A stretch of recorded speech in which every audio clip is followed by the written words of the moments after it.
So good morning. My name is Alfonso Guerrero. I'm responsible for international issues in USCA, that is the Spanish Air Traffic Controllers Union. And with me, I'm really happy to have here Patricia Gilbert, that is the head of the delegation of NATCA. NATCA is the main union for air traffic controllers in the USA, and we are at the 53rd annual conference of IFATCA. So what I'd like to ask Patricia is, I know that during the last years, they had maybe 8 or 9 years ago, they went through a difficult situation. And what we can speak a little bit is about how the situation was and how you dealt with it. So you spoke about the situation we had in the early 2000s to mid-2000s with conflict and strife between the employer at the time of the FAA and even the government, the US government, and the air traffic controller workforce. There was significant advocacy on their part to portray the air traffic controllers as we were approaching contract negotiations as not a workforce that worked a lot and got paid more than they should. And they created a lot of rhetoric and a poor opinion from the media, the flying public, and aviation industry that we were part of problems and not part of solutions, and really made great efforts to paint us in a bad light. It was very traumatic for the controller workforce at the time. What it led to was that public opinion and that support that they had going to the contract table with us when they didn't finish the contract negotiations and implemented pay freezes and pay cuts and different work rules. They had the support that they were looking for to be able to get away with that at that point. It was a very difficult time for our workforce. We had a lot of controllers, about 4,000 out of 15,000 that were eligible to retire. They went ahead and retired rather than work under those conditions. We had a new generation of controllers coming in, a lot of them at the same time, so we were trying to train them. It was very difficult. Morale was not good. It was very poor.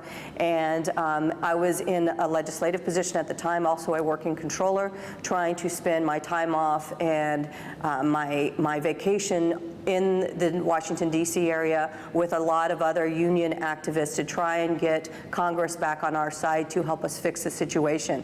It took us several years to get to that point that we fixed it. And then now as we come out of it, we held the union and the membership together, improved morale, and improved our working conditions. But the hope was not there for many years, and it took strong leadership on many levels to keep our controller workforce together, to get to where we knew we needed to be, which was show that we had a workforce that worked very hard and paid appropriately for the job that we do for the American public that flies, and certainly for the U.S. economy. And we were able to do that, and we are a stronger union now, having gone through those difficult times.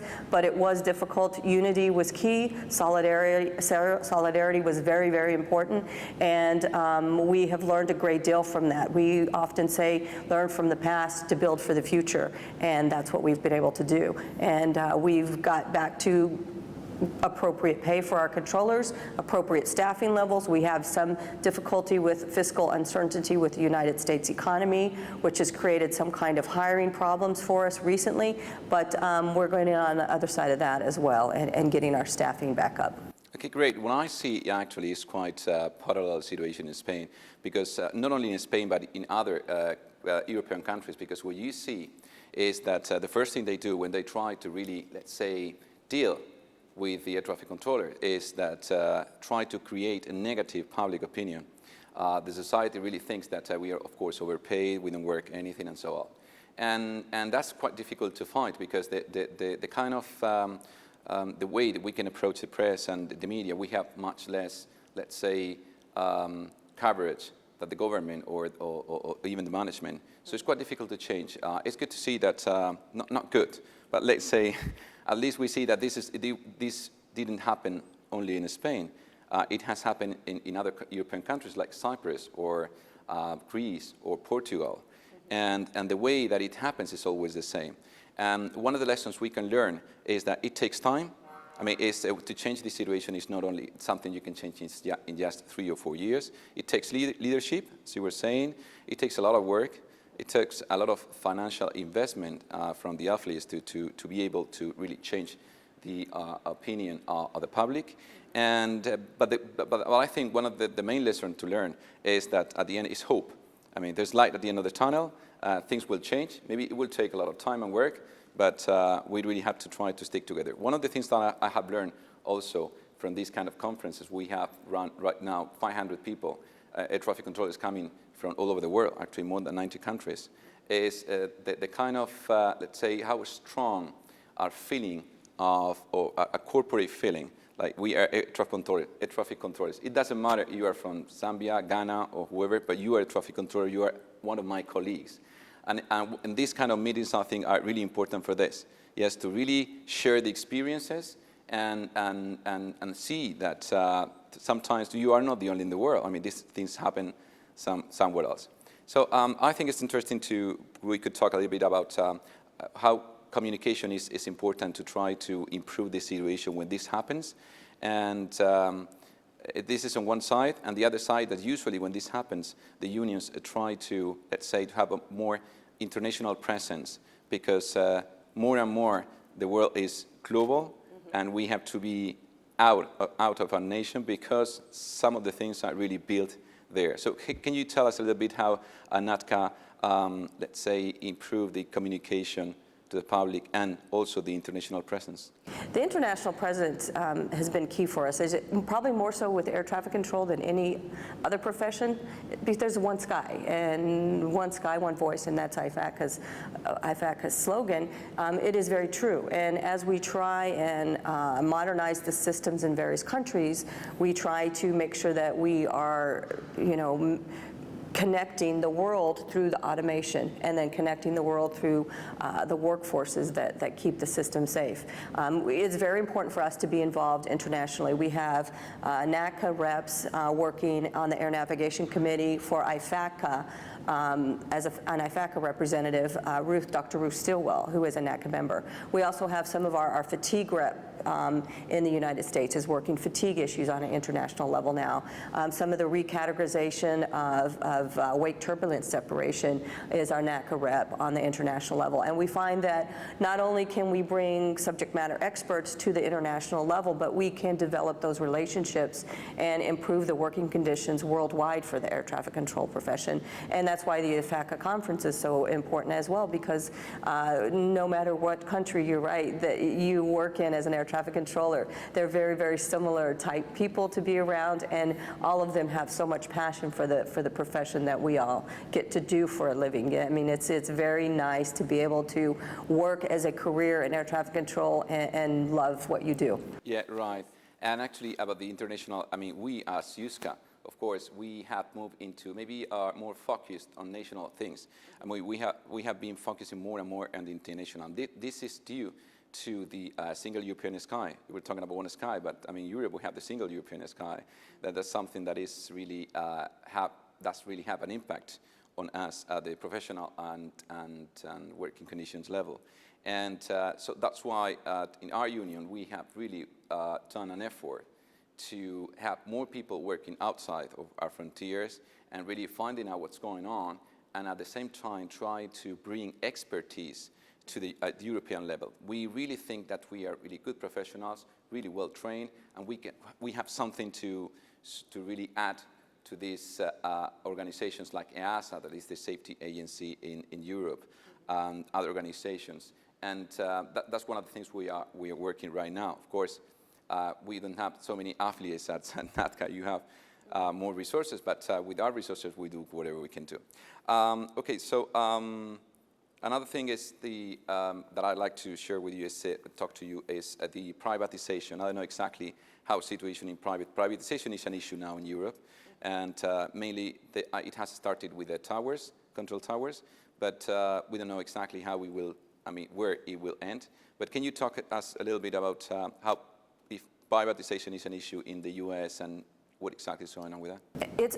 It's always been an issue in the United States. There's always been some level of conversations taking place among people that believe that private industry can provide better service and better efficiencies to those that fly through the airspace than the U.S. government or a government entity can. It has gotten a little bit more momentum in the last year because of the fiscal uncertainties I talked about earlier with the United States Congress not appropriating funds, passing appropriations bills and funding the government, which would then fund the air traffic control system, which led us to furloughs of air traffic controllers last April, and then also a full government shutdown in October for 16 days. All of that impacts not just running the system every day, but it also impacts all of the modernization and safety programs that we had in place, where we had so much work being done that had to get pulled back and go back to the front lines to work air traffic control. And then at that point, we also ended up working it very short because of the furloughing situation. That fiscal uncertainty and lack of priority for the national airspace system and funding it appropriately has brought out a lot more conversation about privatization, or at least, does it need to be funded differently? Is there a way to keep it government and fund it differently so we have the funds to run the system? Or should it be fully private for-profit model, which is something that the air traffic controllers would not support? We are very, very concerned when you get into a profit model that you care less and less about safety and more about the bottom line. And that is a big concern for us. But it is a lot of momentum there. There's a lot of conversations being had on that situation. And so we're very keen to the issue and very aware and trying to have as much dialogue on the situation with as many people that we can have that dialogue with, that so they can appropriately understand the needs of the operation and how important the safety of the system is. It's one of the amazing things when you come to one of these conferences and so on, when you talk. This is almost, I wouldn't say the first time, but almost the first time we talk. But I can subscribe everything that you have said. I mean, we exactly share the same opinion. I mean, and I'm positive that there will be a lot of people you talk to, they have exactly the same opinion. We go into a profit model that is the model that the European Commission is actually pushing. It's like a market. They want to create a market for this, and they're forgetting exactly how this system is and how it works, and what is the main purpose of this system, that is safety. That's why at the European level, what we are trying is to have metrics and indicators of safety, because otherwise you don't know the impact of certain measures and safety.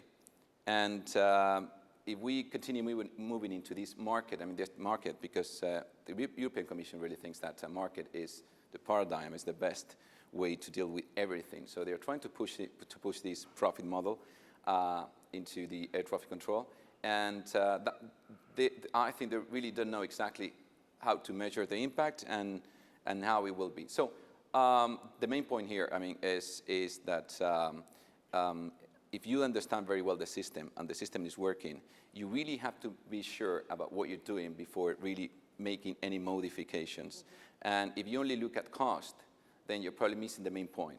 That is the business core, the core business here, that is to provide safety, to be reliable, and to be able to have a safe air navigation system. Okay, the last thing I wanted to talk to you is about you have an event, extraordinary event actually. I watched this nice video that you actually, we all have watched this nice video, Communication for Safety 2015. Can you explain a little bit about what this event is for and so on? Sure. I would first like to invite you to attend next year, Communicating for Safety 2015. It is held annually in Las Vegas now because we were able to negotiate rates in that city to be able to pay for a significant amount of the event itself. Last year we had a record attendance of 1,400 aviation professionals, 900 air traffic controllers, and 500 pilots or aviation industry. That's also been a key place for us to look at new technologies, talk about safety procedures, just culture, safety reporting, non-punitive reporting systems, and learn from each other. Improve the communications between pilots and controllers and between pilots and controllers and controllers. It is an event we're very proud of. We do put significant resources behind the event, and we try and encourage participation from other countries, other controllers, ATCOs from other countries, and we're hoping to see 2,000 people next year at our event. It will be at the Rio in Las Vegas. Well, that will be great. March 2nd through the 4th, I believe. Okay, great. Well, I mean, we really wish you great success for that. On our side, we'll try to do as much as possible so that it's a great event. Well, the other thing is just saying thank you for being here and spending this time with us. I think it's been really, really interesting, and we'll try to make the most of it. Thank you, Alfonso. Thanks. Thank you very Thanks. much.